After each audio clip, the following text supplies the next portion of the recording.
students, I'm back with your next class. In today's class we are going to discuss the process of decomposition. Okay, now see, first of all, what is decomposition? So decomposition, the process itself means breakdown. Okay, in one word you can say it means breakdown. Now breakdown of what?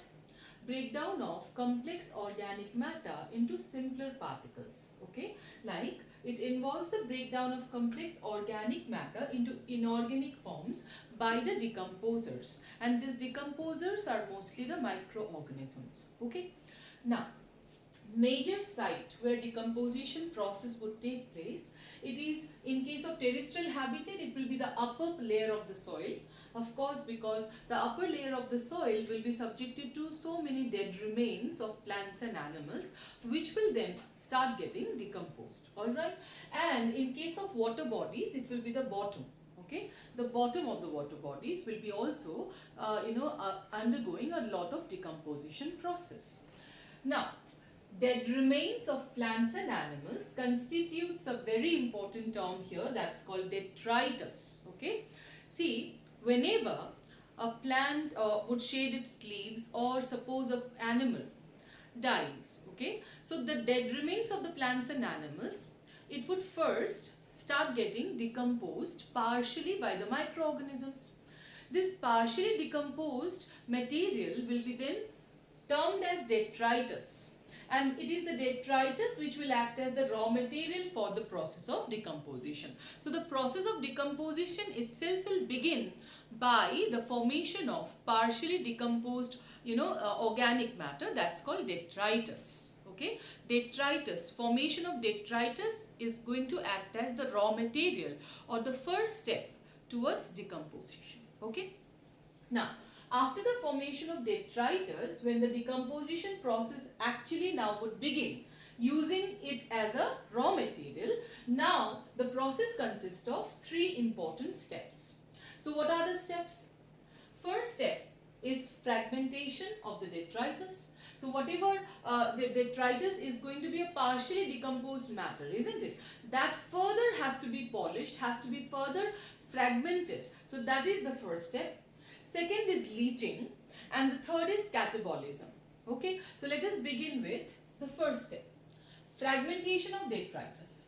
See, the small invertebrate animals called the detritivores. Now there are some animals which feeds upon detritus. Those which feeds upon detritus, they are called detritivores. Okay, so some invertebrate animals like called the detritivores feed on detritus. For example, earthworm, termites, etc.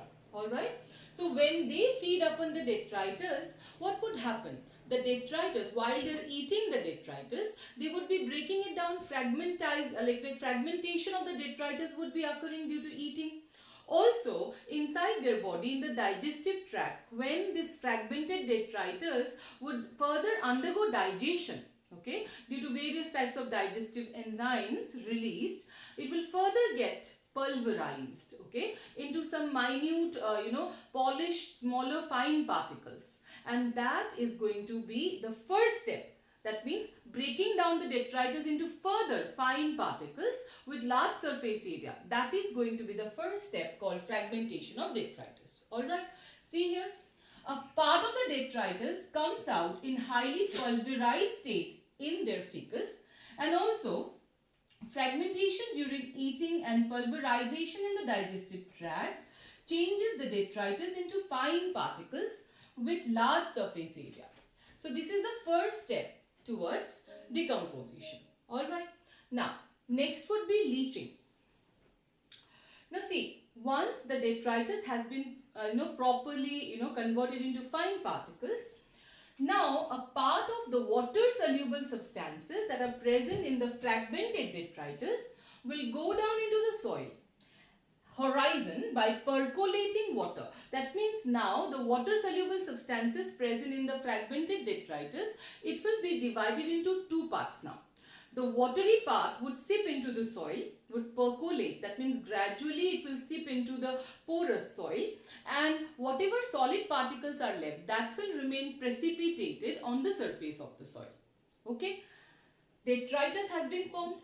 Now, when the detritus is formed, it is first fragmented and it is made into a very fine particle. Next, under leaching, from that fine particle, watery content will seep into the soil and the finer solid particles will remain as a precipitate on top of the soil. That's what is going to be termed as the second step called leaching. Alright, see this again. Part of water soluble substances present in fragmented detritus go down into the soil horizon by percolating water and gets precipitated as unavailable salts. Alright, understood this? Now that the second step is done, the third and the final step for decomposition would be catabolism. Now see, in catabolism what would happen? So in catabolism, it is carried out by the saprotrophic bacteria and fungi that are mostly found in the soil. Now, they secrete digestive enzymes which changes the complex organic matter into simpler inorganic particles. Alright. Now, this involves again two steps. So, catabolism involves two steps. First step is humification, means humus formation. Okay. So, what is humus formation? Humus is slightly acidic, colloidal and reservoir of nutrients and decomposes at a very slow rate. So when further the organic content that is present in the pulverized, or you can say the leached out, whatever substances are left, organic matter is left, that would be converted into dark color amorphous substance which is going to be highly resistant to microbial action. It will undergo decomposition at a very slow rate. And it being a reservoir of nutrients would be very much essential for providing nourishment to the plant. So it is the most fertile layer of the soil. Okay. So see here, it involves humus formation. Humification means humus formation. Humus is slightly acidic, colloidal and reservoir of nutrients. And it decomposes at a very slow rate. Okay. The last step is mineralization. Now, even if the humus is highly resistant to microbial action, but then slowly and gradually it will also get decomposed. It may take a lot of time, but it will get decomposed and eventually inorganic materials will be released. Okay, so that will be termed as mineralization. That is the last step. Okay, so see, it involves the release of inorganic substances from humus, and they are formed when digestive enzymes are poured over organic matter by saprotrophs. So at last, all the dead remains of plants and animals will be converted into simpler particles in the form of inorganic minerals. Okay, that is where the process of decomposition would stop. Alright, so how is it beginning? The dead remains of plants and animals, they are going to be subjected onto the soil, say. This will get partially decomposed by the microbes, and that is known as the detritus. The detritus will act as raw material for the process of decomposition. After the detritus is formed, first thing that would occur is that it would get fragmented further by the detritivores. Okay, that is earthworm, termites, etc. They will feed upon the detritus and they would further fragmentize it. Okay, or convert it into much finer particles. Alright.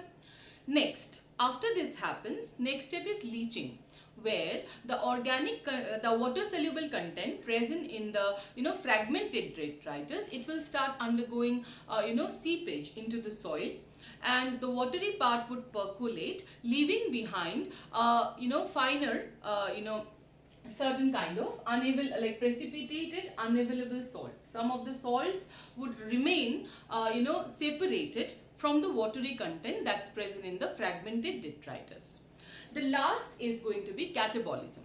In catabolism, now whatever content, the solid precipitated part is left, that is going to undergo catabolism, which involves two steps: humification and mineralization. In humification, at first humus will be formed, which is a dark colored amorphous substance which is highly resistant to microbial action and is going to act as a reservoir of nutrients. And at last, when very slowly and gradually even the humus would undergo decomposition, there will be release of minerals or inorganic substances which would be termed as mineralization. So this is the entire summary of the process of decomposition. Next, let us discuss a few factors affecting the process of decomposition. Now let us discuss the factors affecting decomposition process. Now, first of all, is the chemical nature of detritus. See, detritus can contain both plant and animal remains, isn't it? So, in case the detritus has more of plant remains, which has, cellulose, lignin, tannin, etc., in that case, the decomposition process will be slow. But in case it possesses more of animal remains, which is enriched with nitrogenous compounds like nucleic acid, protein, etc., in that case the process of decomposition will be much faster. Okay, so see here, decomposition is slow if it contains lignin, chitin, tannin, etc. It is rapid if in case it possesses more nitrogenous compounds like protein, nucleic acid, etc. and also water soluble carbohydrates and sugar. Okay. Now, next point is temperature.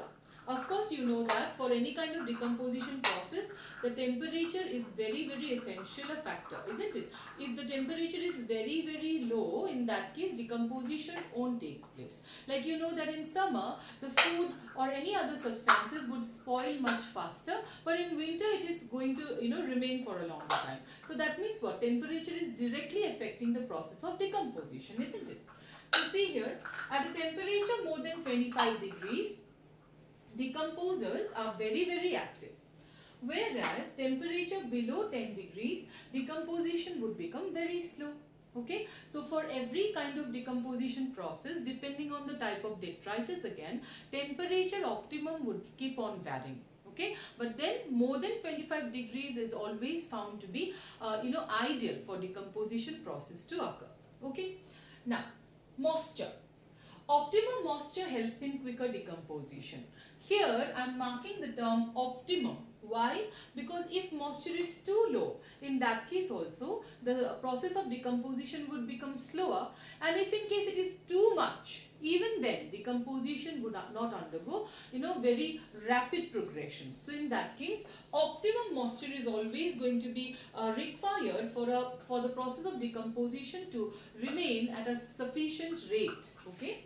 Now here one very important thing you should mark, and that is, out of all the factors that we are going to discuss, temperature and soil moisture, these two are the most important factors that regulates decomposition process.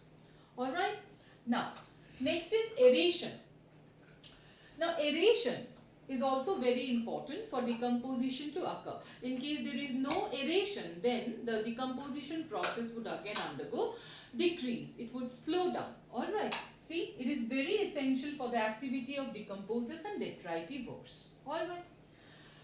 Now that we have discussed all the factors affecting decomposition, finally there is an important term related to decomposition. It's not under the category. It is a separate terminology, okay? But it is important because it is very essential, or it is very much associated with the process of decomposition, and that is neutron immobilization. Immobile itself means something that would not move, isn't it? So neutron immobilization. How shall we make the nutrients that are present in the ecosystem immobile, so that they are not washed away from the ecosystem? They remain in the ecosystem, they are fixed in the ecosystem, and they do not wash away from the ecosystem. Okay. So see here, the phenomena of incorporation of nutrients in the living microbes. The microbes, they are minute, prokaryotic microscopic organisms, but they are themselves, their cells, that itself is a reservoir of nutrients, isn't it? So the incorporation of nutrients in the living microbes, microorganism, is called neutron immobilization.